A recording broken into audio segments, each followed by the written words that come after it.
Praise the lord. క్రీస్తునందున్న సహోదరుడా సహోదరి, మీకెప్పుడైనా దేవుడు నన్ను మర్చిపోయాడేమో అని అనిపించిందా?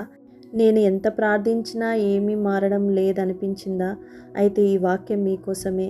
కీర్తన గ్రంథము 27 అధ్యాయము 13 వచనంలో దావీదు ఇలా అంటున్నాడు, నేను బ్రతికి ఉండగానే యెహోవా మేలును చూస్తానని నమ్ముచున్నాను. గమనించండి, దావీదు చూస్తున్నాను అని చెప్పలేదు, నమ్ముతున్నాను అని చెప్పాడు. ఎందుకంటే చాలాసార్లు అద్భుతం కనిపించే ముందు దేవుని మీద నమ్మకం ఉండాలి. ఈరోజు మీరు బాధలో ఉన్నా, భయంలో ఉన్నా, నిరాశలో ఉన్నా ధైర్యం కోల్పోవద్దు.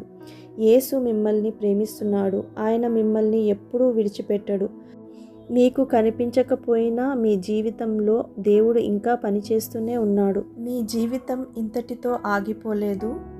దేవుని మేలును మీరు కూడా చూస్తారు. కాబట్టి సహోదరుడా సహోదరి, నమ్మకాన్ని వదలకండి. యేసుప్రభు వారు మిమ్మలను ప్రేమిస్తూనే ఉన్నారు. దేవునికి మహిమ కలుగునుగాక. ఆమెన్.